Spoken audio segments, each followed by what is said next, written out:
It's an episode about AEW, and I don't have Guapo to argue with me, and I don't have Jake to agree with me. This can only go well, right? Let's talk about it.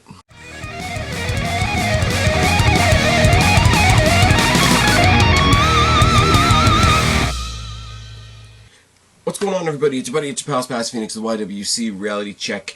Late recording on a Friday night because I don't really have anything better to do, and we're here to talk about AEW Winter is Coming.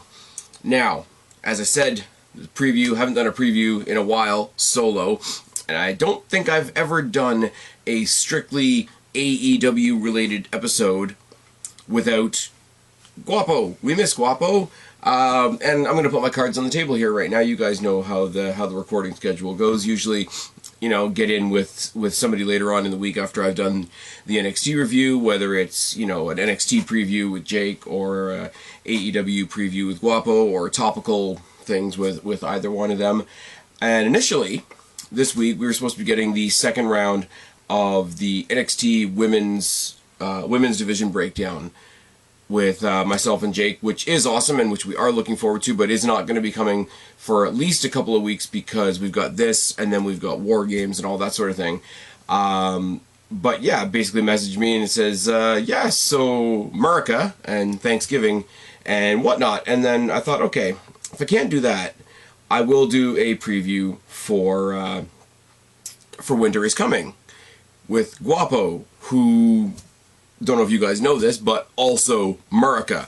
So, I'm up here. I'm going to shoot the shit with you guys extremely casually about this show, but I figured, in all fairness, I take my shots at AEW quite a bit, but, a couple weeks ago, I got what I wanted. We got Halloween Havoc from NXT, and that was a regular weekly episode of NXT. So if they're going to do the same thing with Winter is Coming, and basically everything surrounding the main event that we're going to talk about, I can at least come up and talk about. I am still going to do what I typically do on a Wednesday. I'm still going to review NXT. I'm still going to record the review for NXT. I'm still going to edit that review while I'm listening to AEW in the background. But it is a pretty big show, and they've got a pretty big match on there. And the marketing for this is that it's the biggest episode. I've got the Wikipedia right here. I don't even have, you guys will love this, for you, those of you watching on video. For audio, just, picture me waving a clipboard around. I don't even have the Do Me clipboard. I mean, I have it. It is a thing, but you'll notice no notes, no paper, no nothing. I'm literally cheating. I'm literally just staring at Wikipedia because that's all I've got to go on, because it is a regular weekly episode of AEW, even though it's got some pretty big matches on it. So we don't know everything that's going to be on this show, just like Halloween Havoc had a couple odd, surprises here and there. I do want to say, while I'm going to try and be balanced and bring out the positive in AEW, which I don't do a whole lot, it is a straight-up ripoff of Game of Thrones, and I've been calling it Lame of Thrones for a couple weeks just because I like to think that I'm clever, and I'm not the only one that said it. I'm definitely not the first one that came up with it, but it is kind of funny, to the point where, if you look on Wikipedia, in the description, the second paragraph down, this episode's title, Winter is Coming, is derived from Game of Thrones, a television series from HBO, which was a part of the AT&T Warner Media Group and is AEW's broadcast partner TNT. The phrase was the title of the pilot episode of Game of Thrones, as well as the motto or words of the House Stark of Winterfell. This title is used with permission from Warner Media and HBO. So for those of you out there that laughed at me on social media when I said this is a direct ripoff of Game of Thrones and it's pretty blatant, and you're like, oh well, it's just, it's a pun because winter is literally coming because it is December. And I don't know if you know this, I was born in December. December is my jam, other than Halloween. So yes, I get it that winter is literally coming, but it is also a Game of Thrones reference, to the point where they went and asked the makers of Game of Thrones if they could use it or not. That's fine. Also, and it's a fair comparison, I guess, if you want to say that both shows have done this throughout the Wednesday Night War, such as it is, both shows have thrown things on a weekly episode of Dynamite or NXT for a ratings grab, knowing that it was going to be a big show. They both did the shows December 18th last year. I don't remember what was on AEW, but on NXT they had what was it, Ripley versus Baszler and Cole versus Balor round 1. And they were both planning on being great nights, and everybody should have gone into that night being like, fuck me, 4 hours of awesome wrestling. But it's a criticism, obviously, that gets lobbied more towards NXT, because everybody leans towards AEW. NXT, I've said this, and this isn't going to be about NXT, but I have to say this. NXT would not get the flack that it does if it was exactly the show that it is right now and somehow was able to convince the rest of the world that it wasn't under the WWE banner. I think these would be a lot more even. I'm not saying that AEW doesn't have the ratings and whatever, because they do. I'm not saying that the weird, like, ageist demographic talk isn't there as well. But there are a lot of people that just either don't or pretend they don't watch NXT because it's the anti. It's like saying you went somewhere other than McDonald's. So when NXT puts on a great show, it's more likely to get the criticism that they're doing it just for the ratings. And they're doing it. I said you guys have heard me say this quite a bit. Oh, they're only putting that on the episode so that you'll watch. Yeah, that's how you put a show together. You put on things that people want to watch. But considering probably the biggest match that AEW could throw at us right now, Moxley versus Omega, on a weekly episode of AEW, if that's not a gigantic ratings... Their last big ratings grab in NXT was Halloween Havoc that didn't even have a world title match on it. And by the way, unless I'm mistaken, unless I've been misinformed, their women's division championship match outdrew Omega versus Penta, which is, you know, from the AEW side of things, is sort of like unannounced manna from heaven, etc. So after this, which I'm sure is going to be great, and it's going to be a good show, and I've got a lot of good things to say about it. After this, after they throw out Moxley versus Omega, this big build, this, you know, possibly the culmination of the title reign of Jon Moxley on a weekly episode of AEW Dynamite, the argument that NXT just throws things out there for the ratings and is so desperate, it's so desperate to beat Dynamite that they had to put a title match on, doesn't hold water after this coming Wednesday. Now, as I said, I'm recording this on Friday. There could be more announcements between now and the show. I'm planning to put this out Tuesday night. 9 o'clock in the typical Flix Fix spot, because I'm not going to have an episode of Flix Fix for you guys this week. So, if there's something that's been announced that I don't know of right now that isn't on the Wikipedia page that I'm definitely cheating with right now, it is what it is. There's a reason... Especially when me and Jake do it, there's a reason that we tell you when it was recorded so that any indiscrepancies, etc., can sort of explain themselves. Now, I will say, there are two things here that I'm surprised aren't... We do this a lot with NXT as well. I look at a show, and I don't know why, but it always bears repeating. What sticks out first is what's not on the show. And by that I mean, after the setup last week, you don't have a match for your women's champion. I take the piss out of AEW's women's division because they literally made another company's title look more prestigious than their own, which is shit. I like Hikaru Shida. I really wish that they would present her better, because it really does feel like they gave her that belt and then they pull her out of the mothballs right before a pay-per-view, and considering they only do 4 pay-per-views a year, that's not good, is it?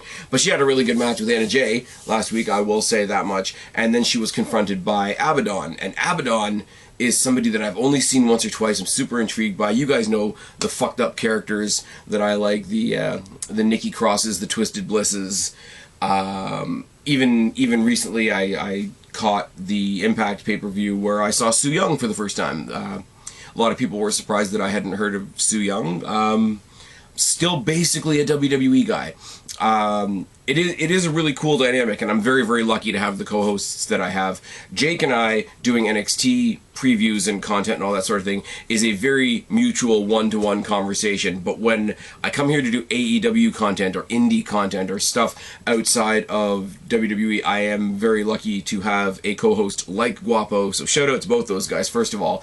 But I am very lucky to have a co-host like Guapo who really does let me lean on him for the background information, for the information that's outside my purview, because basically my reaction is just going to be what I saw on TV last week. So my opinion of Abaddon is relatively fresh. I'm still in a relative first reaction to Abaddon, but the way Hikaru Shida, who doesn't have very many challengers, let's be real, reacted to her, and the licking of the belt and the smearing of the makeup on the belt and all this sort of thing, and looking terrifying, looking like a female version of the Fiend. And I'm not just trying to make the lazy comparison, but the reaction was there, and I thought they would have hot-shotted that to make it part of this Winter is Coming show. But they haven't done that. In fact, there is no women's title match. There is no... for that matter, I mentioned the other title, there is no NWA women's title match on this card either, to the best of my knowledge. I know that they are building towards Thunder Rosa and Serena Deeb, which is amazing. I love Serena Deeb.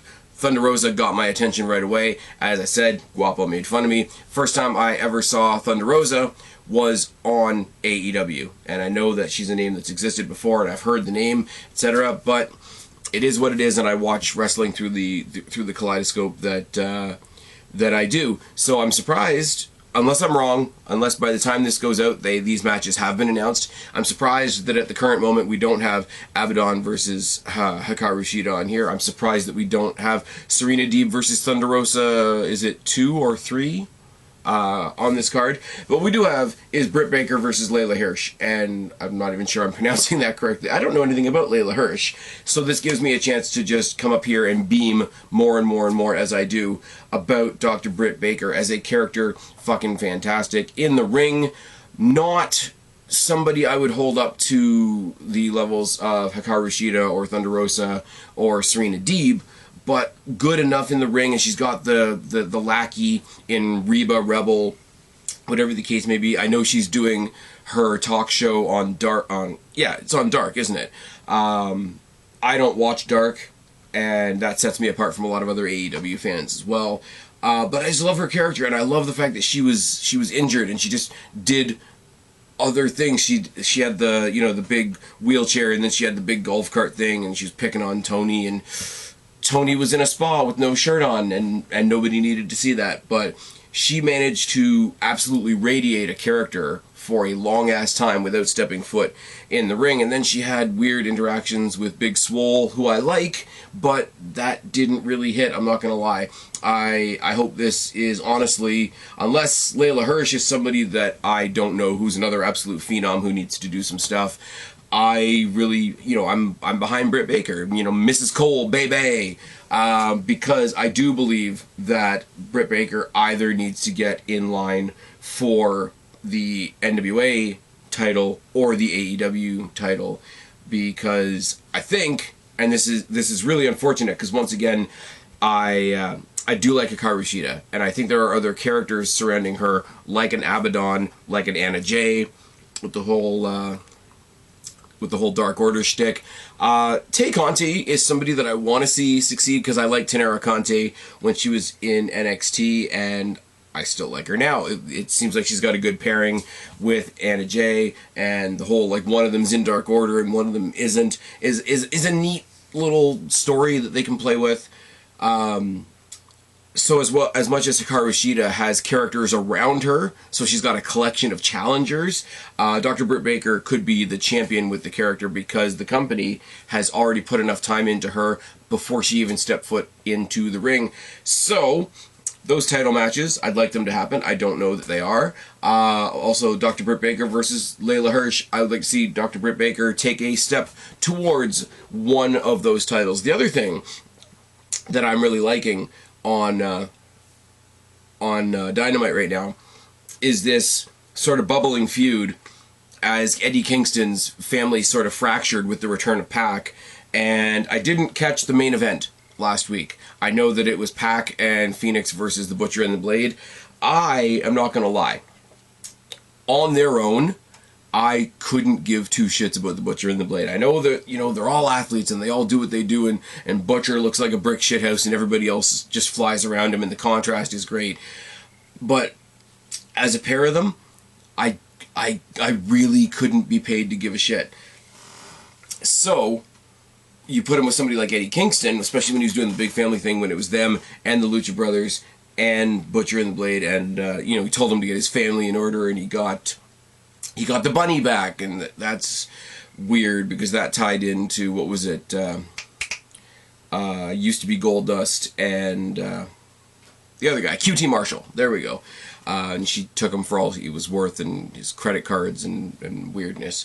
I will say, I'm taking the piss out of Dustin Rhodes there, but like, dude, for his age, I mean, there's a couple people in AEW I could say this for, but for his age, like, dude's absolutely reinvented himself. I can't take that away from him, and QT Marshall is there as well. I'm surprised that we're not either jumping the gun and throwing the Pac versus Kingston match on here, or biting the bullet and doing the six-man tag here to lead to the singles match later on down the line. I'm sure something's going to happen in this story because it is a weekly episode of television, and 5 matches does not an entire show make. But I'm surprised they haven't announced anything. And so going on from Dr. Britt Baker, Layla Hirsch, etc., I go to Chris Jericho versus Frankie Kazarian. And this is where I flash back. This is where people make fun of me for watching TNA back in the day. This is where we got the hashtag Spaz paid for Bound for Glory, etc. If there was anybody that I thought, and I know everybody that watches any federation other than WWE has a guy that's like this. I know for a lot of people it was Ricochet. I thought if there was anybody that was going to break through, even I would have said at the time more than AJ Styles. Because I'm an idiot, clearly. If there was anybody that could have made it onto a mainstream stage in WWE and like really made a go of it and just presented himself kind of like a high-flying Randy Orton at times, it was Frankie Kazarian. And then he got involved in a bunch of tag stuff with Christopher Daniels, and charisma-wise, that works. And then somewhere along the way, before they came to AEW, they picked up Scorpio Sky, who's a phenom in his own right, and that's an entirely separate conversation. Kazarian never showing up in WWE blows my goddamn mind. I always liked watching him. I liked watching him in Impact specifically because he had all the ring gear and all the iconography that was like, it was the F and the K, but it was in the very, very obviously ripped off Metallica font. Did the flux capacitor a lot, and at the time that was a move that blew my brain. So there's not much, as I said, I take a lot of piss out of AEW because there is a lot about AEW that does frustrate me and does bother me, mostly from the leadership side of things, but we'll get there. Frankie Kazarian being featured on a mainstream stage, which I thought would have been WWE, is phenomenal. And him facing Chris Jericho can do absolutely no wrong at this point. Now, I went on record and said I thought the Dinner Debonair was a step too far, but I don't really get to say that because I love Shotzi's tank, and I love the whole Xia Li and Boa getting kidnapped in the back of their car and doing cinematic shit over there. So me not liking the Dinner Debonair is not the worst thing in the world. But Chris Jericho's inner circle is going to become an outer circle if it gets any bigger with the absorption of MJF, Wardlow, Santana, Ortiz, Sammy Guevara, and Don't Call Me Jack Swagger. It's good, and he's another one like Dustin Rhodes that is pretty much fucking timeless. He's a bigger star than Goldust. I'm sorry, he just is. He's got the best entrance in the business.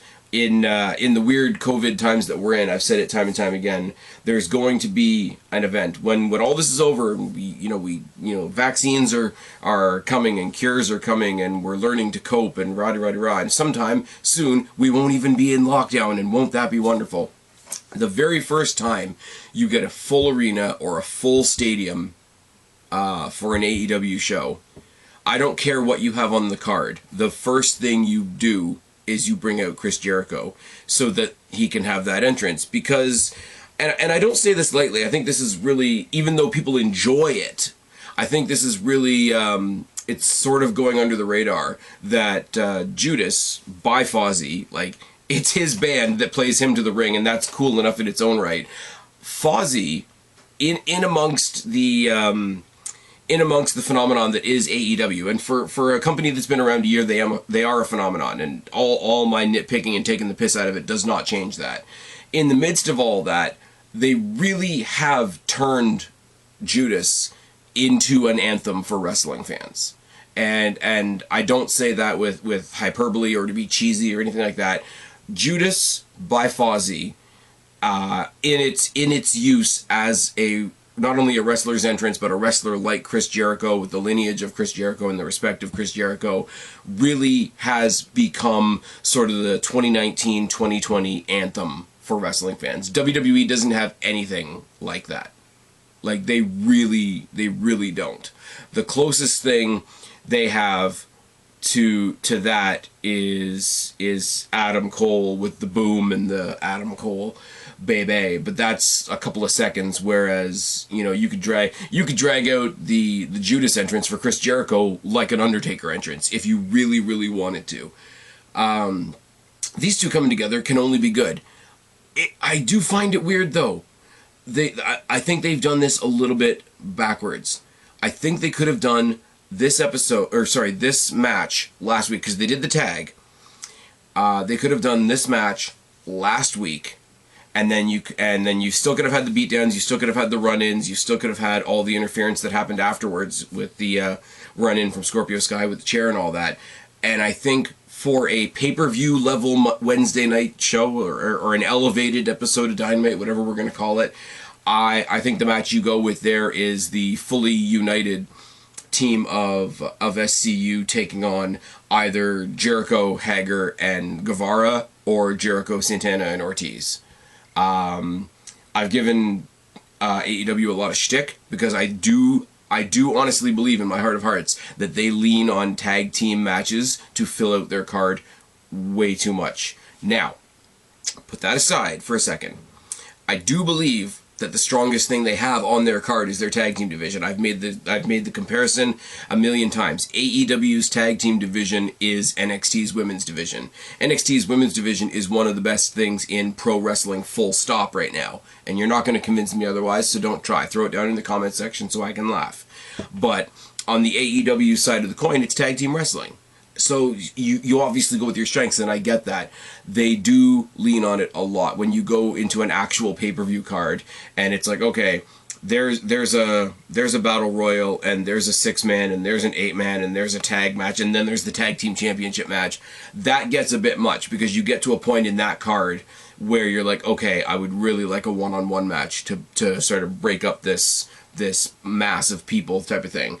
But that being said, in this case, because they're also really strong with factions, you could have done SCU versus the Inner Circle, and I think you could have had a lot more people shine in the already existing light of, you know, the spotlight that Chris Jericho brings, the spotlight that SCU brings for some people, the spotlight that AEW tag team wrestling brings. It's only going to keep doing good things for guys like Guevara, Hager, Santana, Ortiz, etc. Or if you wanted to continue this new melding of the Inner Circle with the inclusion of MJF and Wardlow, you could have had SCU versus Y2J, MJF, and Wardlow, and you could have done some really intricate story building there.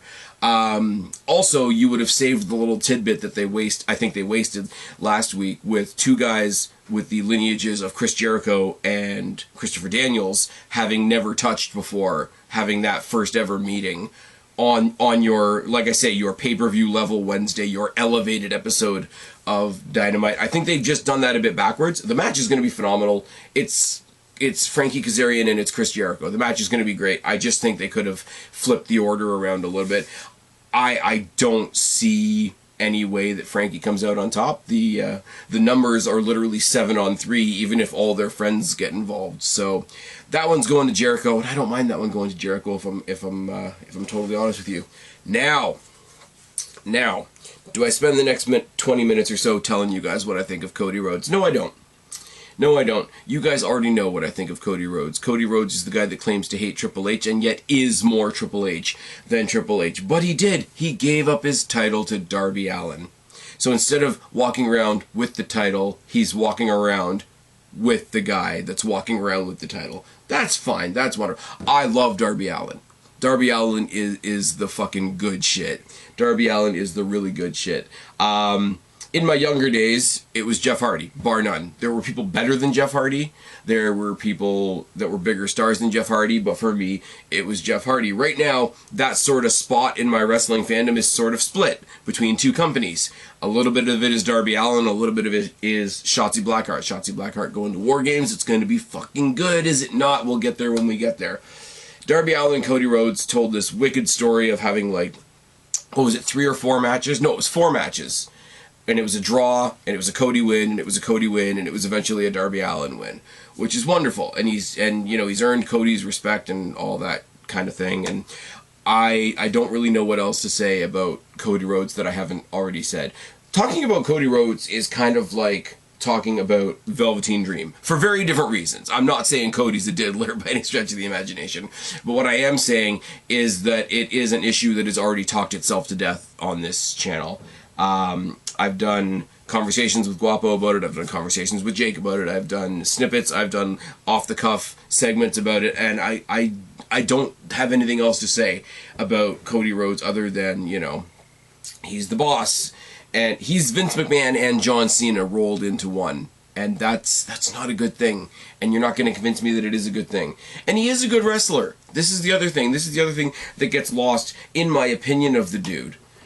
Like, he is a good wrestler. I've never said that he's not a good wrestler. I don't think he's as good as he thinks he is. I think bleeding more than Ric Flair and crying more than Charlotte does not an intriguing character make.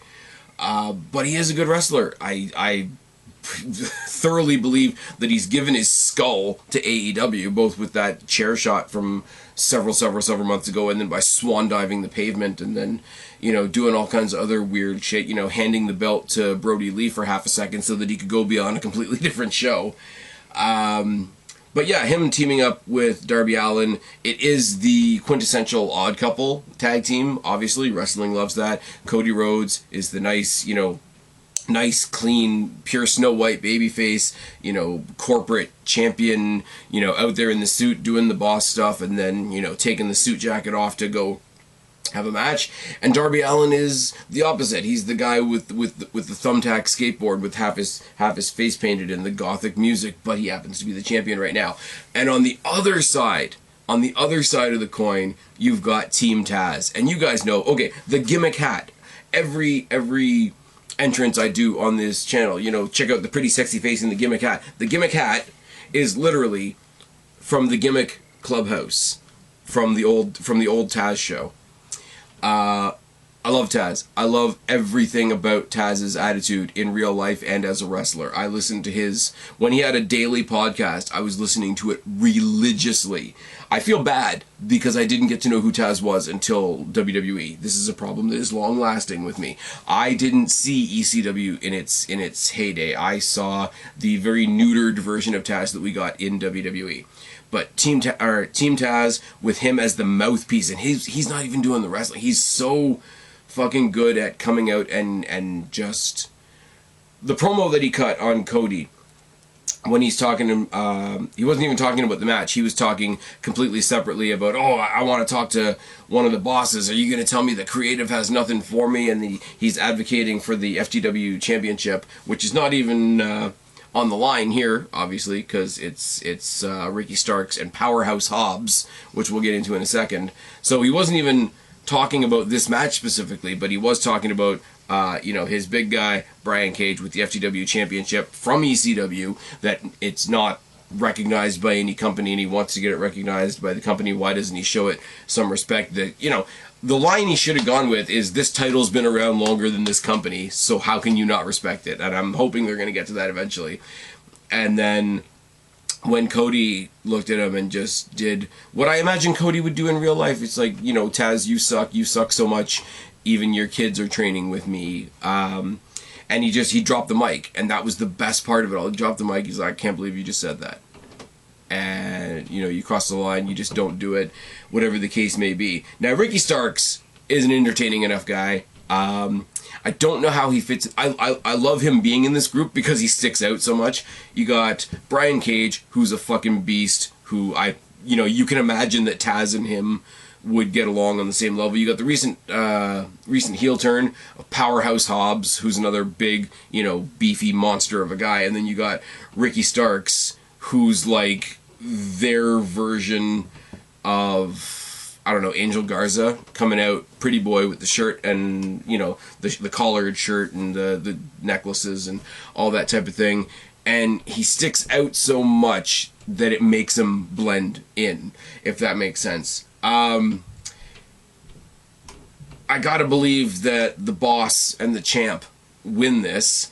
Brian Cage and Taz are obviously going to get involved. There's rumors circulating around, and I saw it on Instagram, so take it for what it's worth. People think that Taz is going to come out of retirement for one match, and it's going to be against Cody. I will say, I'm not even going to lie, I don't even care what the reasoning is, because I like Taz so much, and because I have the opinions that I do of Cody Rhodes. Seeing Cody Rhodes locked in the Taz mission last week on Dynamite was a thing of fucking beauty. Was it not? Now, I did say a while ago, going into the last pay-per-view, or coming out of the last pay-per-view, or whatever the case may be, I did make fun of the leadership of TNA, or not TNA, TNT, which is where AEW is and whatever, because everybody laughed at me when I said, yeah, these four guys are running the company, how long is it going to be till they all have gold? Okay, Cody Rhodes just let go of the TNT title. The Bucks now have the tag team titles, and as far as I know, are not defending them on this show, according to Wikipedia, which of course never lies to us.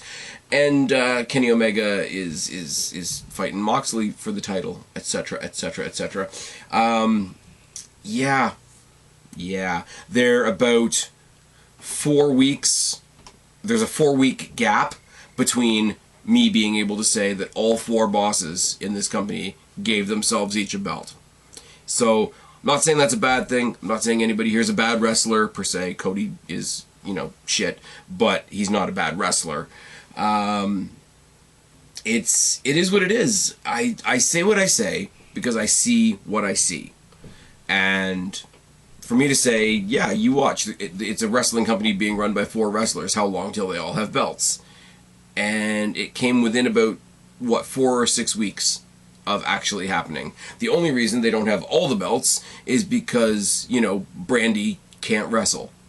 Because she's a bitch shit too. She got beat up by that, manly chick that's announcing Shaq. I don't understand. Moving on. I thought the Cody Rhodes and Shaq thing was happening on this show, but apparently that's not it, because he's, rubbing shoulders with one of the most popular guys in his own company who happens to have the belt that he just lost, and I don't know. It layers up. It layers up my frustrations with Cody Rhodes. But let's go to something a little different, something a little bit more fun, and something to do with the character that I actually do like, which is MJF, and that is the beautiful diamond ring. And the Dynamite diamond ring that has been on the finger of MJF since, last year. And we're doing a battle royal for the Dynamite diamond ring. Now, it does bring me to one more WWE issue, and this is not making fun of anybody in AEW, but we're coming up on January soon. We're coming up on January sooner than you want to believe, and in the ongoing global bastard, and how are we even doing wrestling, and it's not safe, whatever, people are starting to say WWE is going to have to cancel the Royal Rumble. Well, first of all, you're an idiot. WWE is never going to cancel. They didn't cancel WrestleMania. They did it in front of nobody, but they didn't cancel WrestleMania. They're not going to cancel the Royal Rumble. Well, you can't have that many people in the ring at once. First of all, there's never 30 people in a Rumble. Unless somebody can tell me, unless somebody can show me a Royal Rumble where the 30th guy came in and the first guy was still in the ring and nobody had been tapped out. There's never been 30 people. There might have been 30 people in the ring when they did the 50-man Rumble over in Saudi. I don't know for sure. But we just came off we just came off of Survivor Series, where you did 2 5-on-5 matches. That's 10, that's 20. You've got War Games coming up, where you're going to have 4-and-4. That's 8. That's 28 people in the ring all at the same time, not including ring announcers, commentary, referees, etc. And now we've got this big battle royal coming up for the Dynamite Diamond Ring over on Dynamite. We're getting the Royal Rumble. I don't know what to say other than I hate leaning on rumors, but I do like calling out rumors that I find hilarious. And people out there that even have a whisper of a thought that WWE is going to cancel the Royal Rumble need to give their head a shake. Have you heard of Vince McMahon? Do you know how stubborn he is? Anyways, so looking at the Dynamite Diamond Ring, because we are going to swing back over to AEW now, it seems like they're going to treat this like the King of the Ring in a way, where somebody gets to hold it for a year and then they pick a new one, and that's cool. I like it. It's fine. MJF is in it, so I guess you could say he's defending his Dynamite Diamond Ring. But I mean, look at some of the people in here. I know who I think is going to win, but I want to go through some of the names in here. Anyways, you got Adam Page, who I'm sure is doing bigger things than the Dynamite Diamond Ring. Alex Reynolds and John Silva, who are low-end goobers in the Dark Order. I don't get what people see in John Silver. I'm just saying, yeah, he's entertaining and he's goofy, but there's a lot of that in wrestling. Matt Hardy, who is another one, along with Jericho, along with Goldust, along with a couple of other people who shouldn't still be able to do the things that he does right now, especially when, you know, he got a concussion on the concrete floor and AEW had him keep wrestling. Okay, I'm going to move on. His boys are in there with him, Isaiah Cassidy and Mark Quinn, a.k.a. Street Profits 2.0. Matt Sydal, who I'm really happy to see in AEW. Haven't seen that guy in a heck of a long time. It's really, really good. It is. It's actually, I saw him in Destiny. Check it off your Spaz Phoenix checklist. So I don't know what I'm talking about. Scorpio Sky, like I said when I had the conversation with you guys about SCU earlier, that guy could be a champion. Look what he did with Jericho in the not too distant past. Shawn Spears is one of those guys that's kind of on the sidelines. He's doing the Tully Blanchard thing. I'm sure eventually he's going to hook up with FTR and somebody else. They're going to do the Four Horsemen thing. I get it. He's doing the weird glove thing. It's fine. Orange Cassidy is Orange Cassidy. I've talked enough about him. Kip Sabian and Miro can fuck the fuck off. That's what I've got to say about that. Wardlow's a beast, and MJF is in there. He's in there just defending the belt, or not the belt, the ring. And last but not least is the guy that I think is going to win it, because storyline-wise it makes perfect sense. He's been walking around with that ring on for a year now. He's been kissing it. It's part of his ring gear. It's part of his weaponry when he's cheating in a match. That ring is synonymous with MJF now. So who do you put it on for the next year to rub it in his face for a year to build up the breaking of the Inner Circle storyline? You got to put it on Sammy Guevara, don't you? You have to put it on Sammy Guevara. I mean, who else is going to benefit? Adam Page has already done bigger things. Dark Order is doing other things. Matt Hardy is managing the Cassidy and Quinn, so I don't think he needs it. Cassidy and Quinn are doing tag team stuff. Matt Sydal, I'm not sure what he's doing. Scorpio Sky. If you want to branch them off, have a three-way feud between Matt Sydal, Scorpio Sky, and Shawn Spears, and just give those guys, if they don't have a story per se, do it like they did with on Raw with Aleister Black and Buddy Murphy, when they didn't give them too much story, they just let them have a bunch of matches because they're awesome. Let Sydal and Sky and Spears do that. Maybe throw in Orange Cassidy. Get Kip Sabian and Miro the fuck off my TV. I'm sorry. But here's the thing. Everybody loved Rusev. Everybody complained about how Rusev was misused. Everybody complained that WWE had trapped him. Everybody was so happy when he got free of WWE, and they were ecstatic when he came to AEW. And what's he done? What's he done? Other than be the absolute inspiration for his real-life wife going through 9 tables on 9 episodes of Monday Night Raw. Maybe don't piss off your wife's boss. That might be the lesson to be learned here. Moving on. It's going to be great. Like, you look at some of the talent in here, even though I've sort of walked through everybody that's in it, and there's only one guy that has any reason to win it, and that's Sammy Guevara. But, like, look at the people in there. I mean, Wardlow's going to go in there and kill some people. Orange Cassidy's going to put his hands in his pockets. Miro's going to mistake the whole ring for a video game. Adam Page might come out drunk, because if you work in AEW, apparently that's still funny and all that sort of thing. But you know what? A battle royal, especially on a weekly episode of wrestling, it is not the worst way to spend your Wednesday night, is it? And that brings us to the main event. That absolutely brings us to, like I say, it's weird because you don't have either of the women's titles or the tag titles on here, and you do have the TNA champion, but he's not defending his championship. He's in a marquee tag match. So it's the exact halfway point between a proper pay-per-view and a weekly episode of wrestling. It is what Halloween Havoc was, and I hate to keep drawing the comparisons, but they're there.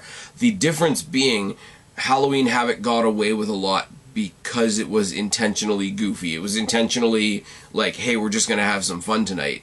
And with the importance on this main event, I don't think they can do the same thing. Maybe somebody can tell me I'm wrong. Moxley and Omega. Dean Ambrose I liked when he was in WWE. He did some goofy shit. He said some goofy shit. He went off the rails in a very PG WWE kind of way that I like. I thought he was a funny guy. I think he's a funny guy here. All they've done here is script him a little less, let him turn up the volume, let him turn up a little bit of the profanity, which all the AEW fans love. And John Moxley is just Dean Ambrose on 10, and I mean that in a positive way. We talk about people that have held up brands. The entire women's division held up NXT through the pandemic. I think Drew McIntyre and a couple of other people have held up WWE through the entire pandemic era. John Moxley, as their AEW champion, has held up that brand a whole lot, along with, all the other ex-WWE guys and all the guys that run the place and their friends. But you can't question it. Like, if you want to talk about who's having, like, it's a different kind of conversation. I'm sorry, I'm losing my thoughts a little bit because I don't have any notes. Towards the end of the year, we're almost into December now. By the time you're listening to this, it will be December because it's going out on Tuesday. By this time, if people haven't done it already, they're starting to make those lists that you see on No DQ, those lists that you see on Wrestle Culture and all that kind of thing. Best match of the year, best pay-per-view of the year, what wrestler had their best year. And you don't want to really say that in this context for this year, because COVID fucked so much shit up. It almost seems a little bit vulgar to say you've had a great year. It's like, I know locally here, when you turn on the news or you hear the leader in our area is a guy named Doug Ford, and he talks about all the businesses that have struggled recently, and all the people that have stayed home, and all the people that have lost jobs, lost finance, lost this, lost that. But then he'll talk about industries like construction, renovation, road replenishment, etc. And I know a lot of, at least where I am, a lot of people that have been stuck at home or been stuck working at home have taken the time to do renovations. So while everybody else has kind of struggled a bit, an industry like the renovation industry has boomed and plussed and all that sort of thing. You guys know that I work in a warehouse. I make a point of not talking too much about my job on here for obvious reasons, but I don't think it's anything bad to say that some of the customers that our warehouse handles are food customers, and they're food customers being distributed out to stores. When people started panic buying during the pandemic, I was a busy guy. I was doing a lot of overtime. You guys heard me on various podcasts, just starting off the podcast with, you guys are going to have to cut me a break. I'm fucking wiped. I just did a 12-hour shift or whatever the case may be. It's very hard to find success in 2020 under the umbrella of, hey, I found a lot of success during COVID. Like, nobody really wants to say that. But that doesn't mean that there haven't been people that have, and there haven't been people in the wrestling business that have. I mean, there was a big spotlight put on Asuka in WWE, being the sort of the firecracker in the main roster women's division. It's the only one I can think of off the top of my head because I'm dumb and it's late and I'm tired. But Jon Moxley, for sure, in AEW, having his matches with Brody Lee and Eddie Kingston and you know, whoever else you want to imagine. The impromptu match that he had with Kingston on Dynamite, leading into the match that he had on pay-per-view, and not just like being there and being an awesome character that everybody was behind and everybody loved and having great matches, but like kicking the living shit out of himself and the people that he was working with. So it's a roundabout way of saying I don't really want to talk about success in the COVID era, but Moxley's in that conversation. And Omega on the other side of the coin. Now, great wrestler. Again, he's from Canada. Hey, what up? I will still say what I have said every single time the topic of Kenny Omega comes up since the beginning of AEW. Because obviously a lot of people knew him from other places, all the indies that he's been on over in Japan. I know he's got a big following over there. I will say what I have said to you guys in the past. I will say what I have said to Guapo, who again in this context is a great co-host, and it's kind of noticeable tonight that I don't have him to bounce off of, isn't it? Kenny Omega's great. Him turning into a supreme dickhead in the past little while is great. You know, the entrance with the girls and the brooms. Yes, we get it, because he's the cleaner. Hey, I still don't get it. And I don't mean that I don't get him turning heel and being a dick. I get that. That's what wrestlers do. I still don't get the pedestal that people put him on. And I'm not saying that to insult the guy. I'm really, really not.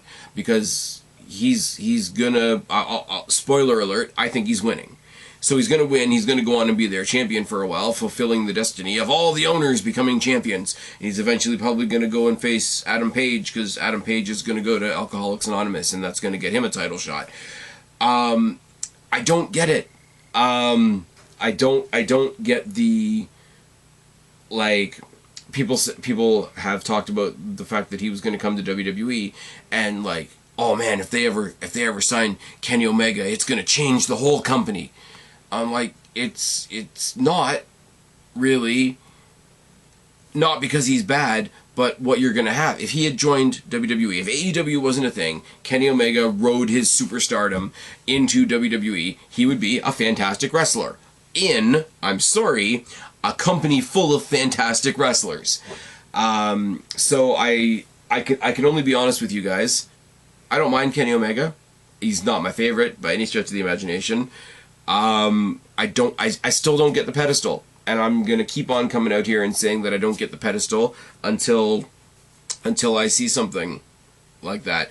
It makes me sound like a mark, and it's almost super obvious at this point because he's been gone for so long now.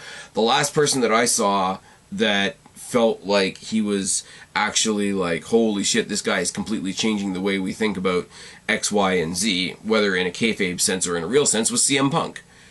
There was a certain vibe from CM Punk. He was the one that, we did all the fourth wall stuff. We did the pipe bomb and all this sort of thing. We did the thing where he disappeared with the title and put the title in his fridge and all that kind of stuff. Now, that's all superficial, silly stuff, but he was somebody that was the all-rounder. People have heard me say this before, too. I consider CM Punk to be the next Shawn Michaels. Not because I think CM Punk is like Shawn Michaels, but he's the one that offered the same thing that Shawn Michaels offered. If you wanted a babyface, if you wanted a heel, if you wanted a tweener, if you wanted an edgy face, if you wanted a heel that people could still get behind, if you wanted a brawler, if you wanted a grappler, if you wanted a hardcore guy, like, he was what I call the Swiss Army wrestler, which is what I think of Shawn Michaels, even after I've seen him wrestle bald in Saudi Arabia with The Undertaker while The Undertaker's passed out in the corner. it's fine. But I remember first seeing CM Punk on the rise in WWE, and again, not knowing him from before WWE, I thought this was something big and special, and it did feel like something was actually changing. Now, part of that's a manufactured feeling, but I did feel like something was changing. And when people started telling me about Kenny Omega before I saw him, I thought that it was the same type of thing. And shoot me if you want, because I know this isn't going to be popular. I don't see it. I don't get it. The match is going to be fan-fucking-tastic. He's probably going to win, in which case, congratulations to him. Dean Ambrose, among other things, is going to go off and be a dad soon. He dropped that super casually on Dynamite. So congrats to him and Renee Paquette. The Renee Paquette thing is weird too, because I knew of Renee Paquette back when Renee Paquette was working on Aftermath, which was, I don't know if you guys get it in the States, but it was a talk show that came on here in Canada after I think it was after SmackDown, back when SmackDown was on like Wednesdays. It was what they tried to recreate with Talking Smack, but it wasn't put on by WWE. It was put on by The Score up here in Canada, which was the station that WWE is on before it became Sportsnet 360. You had Nug Nargon on there. You had Santino on there, because Santino runs Battle Arts, Where I See Destiny, etc. You also had former WWE referee Jimmy Corderas there, and got a chance to meet Jimmy Corderas a couple years ago. He's a cool dude too. So to watch Renee Paquette go from like this sort of local celebrity that I knew that was doing a wrestling show, which I thought was kind of cool, who then got hired by WWE, who then hooked up with Dean Ambrose, I mean that in a nice way, and is now having a kid with him, and they do the podcast. If you have not seen Renee Paquette's podcast, The Oral Sessions, the first person she interviewed was Jon Moxley, and it's fucking hilarious. The two of them are vulgar as hell, and it's fucking awesome. Renee Paquette, again, you saw her in a newsroom, or you saw her on WWE, and in both faculties, she's really, prim, proper, TV ready.